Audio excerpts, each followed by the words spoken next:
കൊല്ലം കൊട്ടാരക്കരയിൽ KSRTC ബസ്സും tanker ലോറിയും കൂട്ടിയിടിച്ച് അപകടം. വഞ്ചിപ്പൊടി ഭാഗത്ത് വളവിലായിരുന്നു അപകടം. കൊട്ടാരക്കരയിൽ നിന്നും തിരുവനന്തപുരത്തേക്ക് പോയ ബസ്സാണ് ടാങ്കർ ലോറിയുമായി കൂട്ടിയിടിച്ചത്. ലോറി ഡ്രൈവർക്ക് ഗുരുതര പരിക്കുണ്ട്.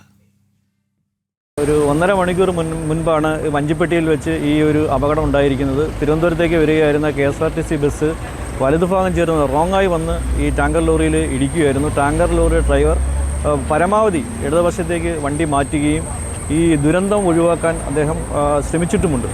എന്നിട്ട് അദ്ദേഹത്തിന് ഗുരുതരമായി പരിക്ക് പറ്റി. നാട്ടുകാർ ഈ വണ്ടിയിൽ നിന്ന് അദ്ദേഹത്തിനെ മാറ്റി ഹോസ്പിറ്റലിൽ എത്തിച്ചിട്ടുണ്ട്. മനോജാണ് വിവരങ്ങളുമായി ചേരുന്നത്. മനോജ്, ഇത് ഈ റോങ് സൈഡിലൂടെ വന്ന KSRTCയുടെ കുഴപ്പമാണ് ഈ അപകടത്തിന് കാരണമെന്നാണല്ലോ ദൃക്സാക്ഷികൾ നമ്മളോട് വ്യക്തമാക്കിയത്.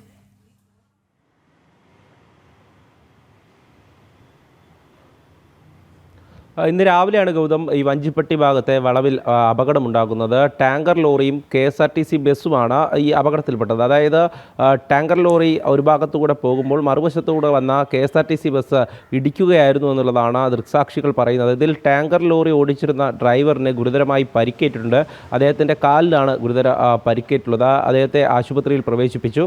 അതോടൊപ്പം തന്നെ ബസ്സിലുണ്ടായിരുന്ന യാത്രക്കാർക്കും നിസ്സാര പരിക്കേറ്റിട്ടുണ്ട്. അവരെയൊക്കെ ആശുപത്രിയിൽ പ്രവേശിപ്പിച്ചു. KSRTC ഡ്രൈവറുടെ ഭാഗത്തു നിന്നും ഇത്തരത്തിൽ പിഴവുണ്ടായതായാണ് ദൃക്സാക്ഷികളൊക്കെ പറയുന്നത്. കാരണം ഈ കൊട്ടാരക്കരയിൽ നിന്ന് തിരുവനന്തപുരത്തേക്ക് പോകുന്ന ബസ് റോങ് സൈഡിലേക്ക് കയറി വന്നതായാണ് ഈ ദൃക്സാക്ഷികൾ പറയുന്നത്. എന്തായാലും പോലീസ് സ്ഥലത്തെത്തി തുടർ നടപടികൾ സ്വീകരിച്ചു വരികയാണ്. ഓക്കെ, മനോജാണ് വിവരങ്ങളുമായി ചേർന്നത്.